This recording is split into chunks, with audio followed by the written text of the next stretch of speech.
Un terremoto récord sacudió la caldera Campi Flegrei. Un tornado redujo a escombros ciudades de Brasil. Una inundación anómala afectó a la región de Tiumén, en Rusia.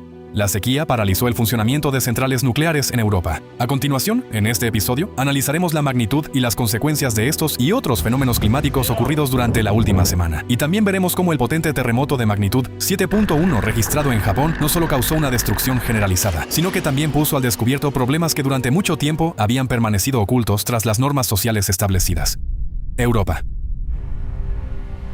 Desde principios de año, muchos países europeos se encuentran bajo los efectos de una sequía prolongada.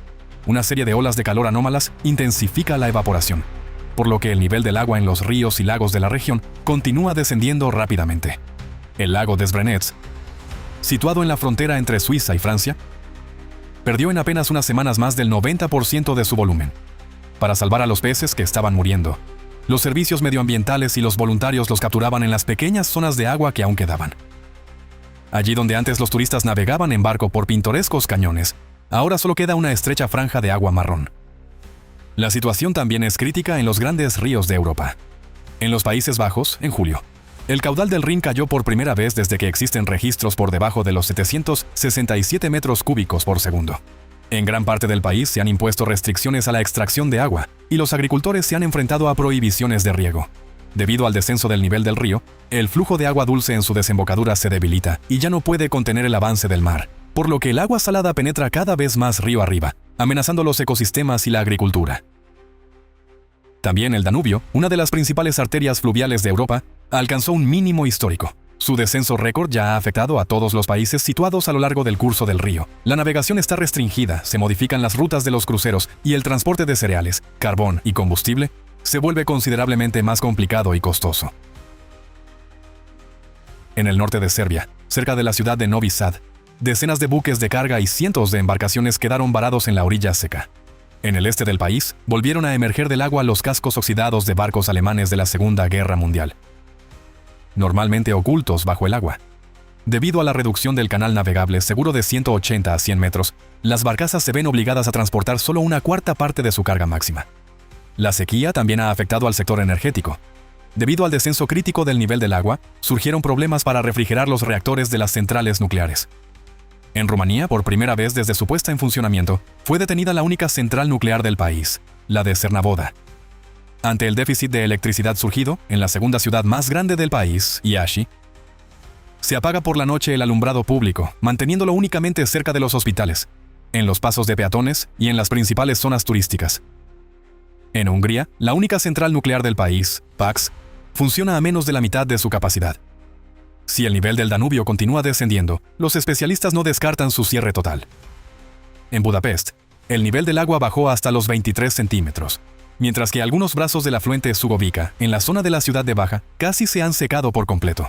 En Bulgaria, 186 turistas tuvieron que ser evacuados de un crucero después de que éste encallara y se agotaran las reservas de alimentos y agua a bordo. En el Reino Unido, gran parte del país también se ha visto afectada por la sequía.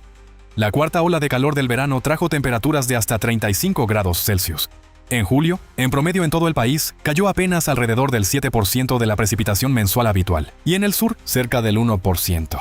Más de 20 millones de personas ya se han visto afectadas por restricciones en el consumo de agua, mientras que los agricultores informan de una disminución del rendimiento de las cosechas. Algunos cultivos incluso tuvieron que recogerse antes de tiempo. Debido al escaso crecimiento de la hierba, se está recurriendo al forraje de invierno para alimentar al ganado. Japón.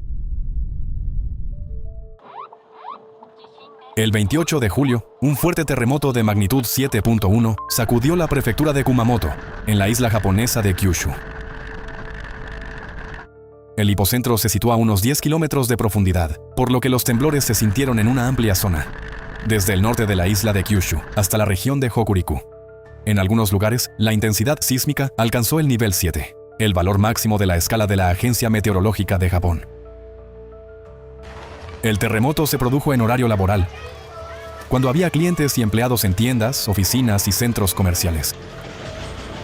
La gente salió corriendo a la calle y se reunió en aparcamientos, espacios abiertos y otras zonas alejadas de los edificios. Casi inmediatamente después del terremoto principal, comenzó una intensa serie de réplicas. muchas de las cuales se produjeron también a unos 10 kilómetros de profundidad o prácticamente en la superficie. Durante las primeras 3 horas y media se registraron 61 terremotos secundarios perceptibles. Muchas personas tenían miedo de regresar a sus casas, incluso cuando los edificios parecían relativamente intactos desde el exterior.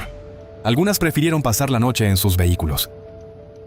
En Kumamoto se habilitó un centro especial de evacuación para extranjeros, donde se ofrecía información sobre el terremoto, las réplicas y las normas de actuación en 4 idiomas. Hasta la tarde del 2 de agosto, casi 8.500 personas seguían alojadas en 206 centros de evacuación, abiertos en 21 ciudades y localidades. Otro desafío para los residentes fue el intenso calor, que ya se había registrado en los días previos y continuó después del terremoto. En la ciudad de Kumamoto, desde el 28 de julio y hasta finales de mes, la temperatura diurna superó los 35 grados Celsius, mientras que por la noche el aire solo descendía hasta los 26 a 28 grados, por lo que la población prácticamente no tenía ningún respiro del calor. Una de las posibles víctimas indirectas del terremoto fue una mujer de más de 70 años que, tras la evacuación, pasó la noche en un automóvil y, al parecer, murió a causa de un golpe de calor. Uno de los episodios más trágicos fue la explosión ocurrida en el centro comercial Ion Mall Kumamoto, en la localidad de Kashima. Una empleada de 22 años, que trabajaba en una tienda de la segunda planta, logró salir al exterior y se encontraba en el aparcamiento. Sin embargo, a pesar de que continuaban las réplicas, decidió volver al edificio junto con una compañera, ya que había recibido la orden de la dirección de guardar la recaudación del día en la caja fuerte. Unos familiares que se encontraron por casualidad con la joven cerca del centro comercial intentaron detenerla, pero ella explicó que debía cumplir las instrucciones de sus superiores. Pocos minutos después de que ambas entraran en el edificio, se produjo una explosión y parte de la estructura se derrumbó. Los cuerpos de las 2 empleadas fueron encontrados al día siguiente frente al local de la tienda en la que trabajaban. Según la versión preliminar, los temblores pudieron haber dañado la conducción de gas o las conexiones internas del centro comercial, y la explosión habría sido provocada por una fuga de gas licuado. En total, 7 personas murieron como consecuencia de la explosión. Cabe señalar que este edificio estaba considerado como una instalación que, en caso de desastre natural, podía utilizarse para prestar asistencia a la población y alojarla temporalmente. También se produjeron graves daños en las instalaciones de la fábrica de papel Nippon Paper Industries, en la ciudad de Yatsushiro. El terremoto dañó las estructuras de producción y provocó, entre otras cosas, el derrumbe de una alta chimenea. En el recinto de la empresa se encontró un número considerable de personas fallecidas. Para la mañana del 2 de agosto, en la prefectura de Kumamoto, se habían confirmado al menos 36 fallecidos. Como consecuencia del terremoto, más de 4.200 edificios residenciales sufrieron daños y 181 quedaron completamente destruidos. Las redes de servicios públicos también resultaron gravemente afectadas. Más de 46.500 viviendas de 5 municipios se quedaron sin suministro centralizado de agua. La población tenía que abastecerse de agua potable en puntos especiales de distribución.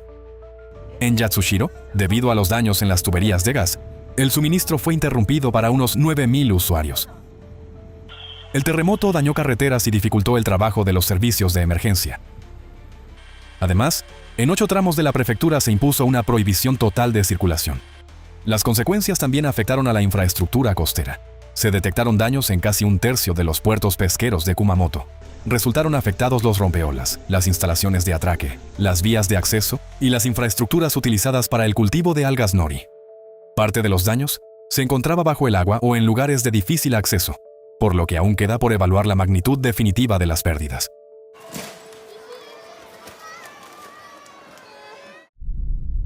Italia.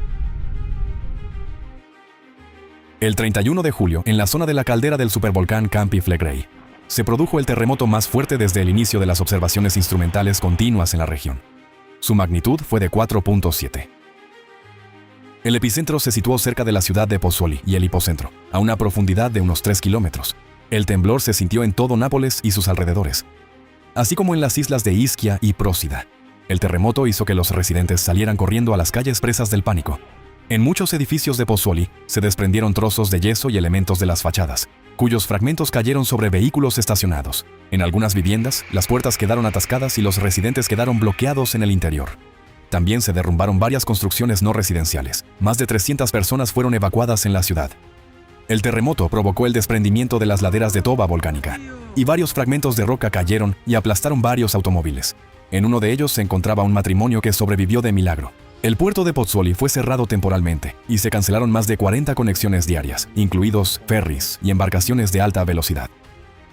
Los temblores provocaron profundas grietas en las vías de acceso a los muelles, lo que puso en duda la seguridad y la estabilidad de la infraestructura portuaria.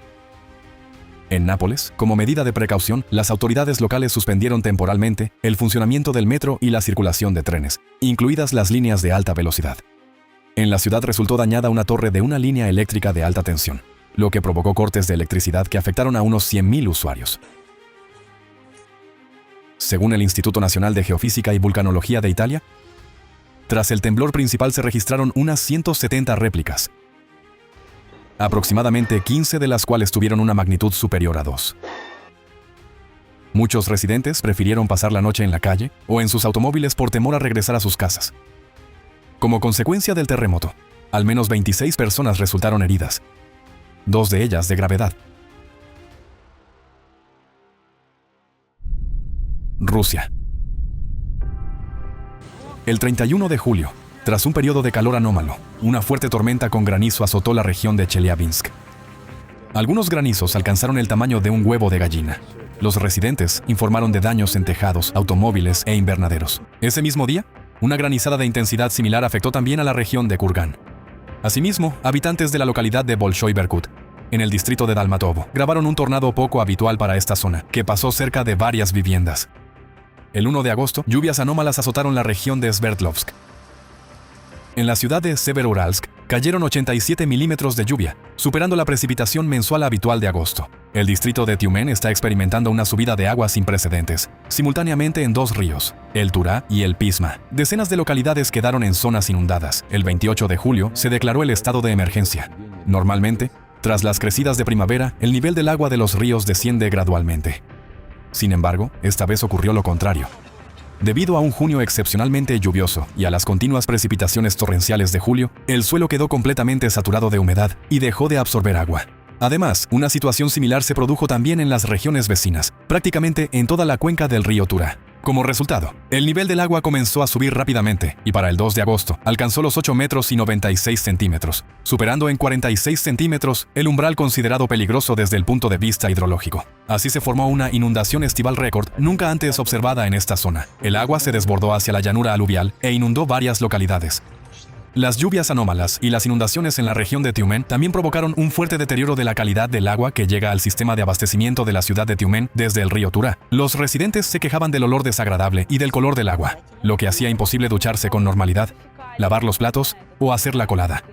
La empresa Rosvodokanal Tiumen declaró que nunca antes, en toda la historia de funcionamiento de sus instalaciones de tratamiento de agua, se había enfrentado a un nivel de contaminación semejante. En toda la ciudad se percibía un fuerte olor a peces muertos, no solo cerca de las orillas del Turá, sino también en zonas alejadas. Según un hidrólogo, el río necesitará meses para limpiarse de los fertilizantes arrastrados desde los campos, así como de residuos y vertidos de fosas sépticas procedentes de zonas urbanas, transportados por las corrientes de agua. Según su estimación, el Turá solo podrá recuperarse por completo después del invierno y de la siguiente crecida primaveral, que arrastrará los restos de sustancias contaminantes.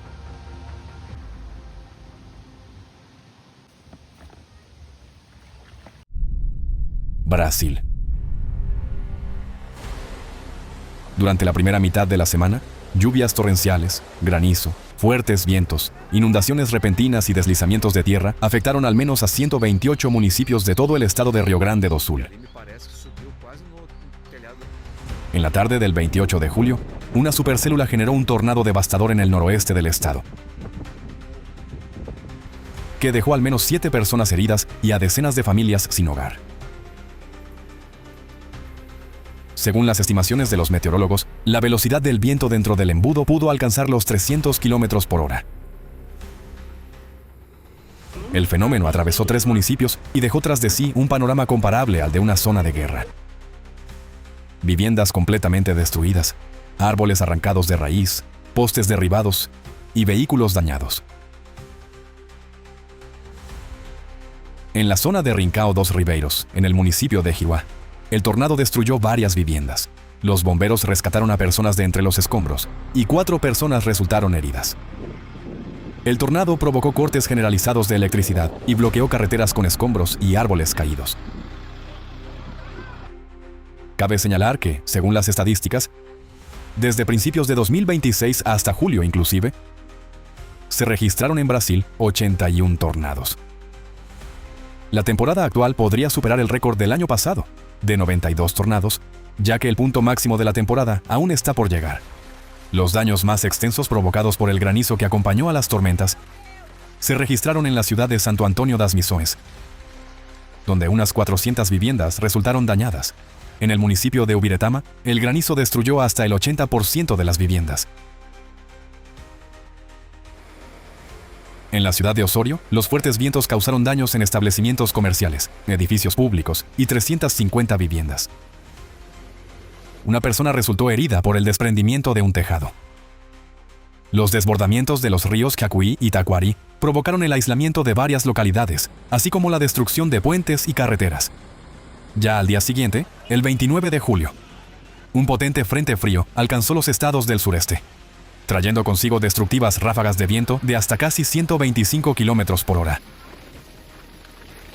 La tormenta estuvo precedida por un intenso calor. En la ciudad de Río de Janeiro, la temperatura alcanzó los 35,8 grados Celsius, y en la ciudad de Santos, en el estado de São Paulo, los 35,2 grados. En el aeropuerto de Congonhas, en São Paulo, se cancelaron numerosos vuelos. En Río de Janeiro, debido a los cortes de electricidad, se paralizaron el metro y los trenes suburbanos. El puente Río-Niterói fue cerrado temporalmente y el aeropuerto Santos Dumont suspendió por completo sus operaciones. Más de 2 millones de usuarios se quedaron sin electricidad en los estados de Río de Janeiro y São Paulo.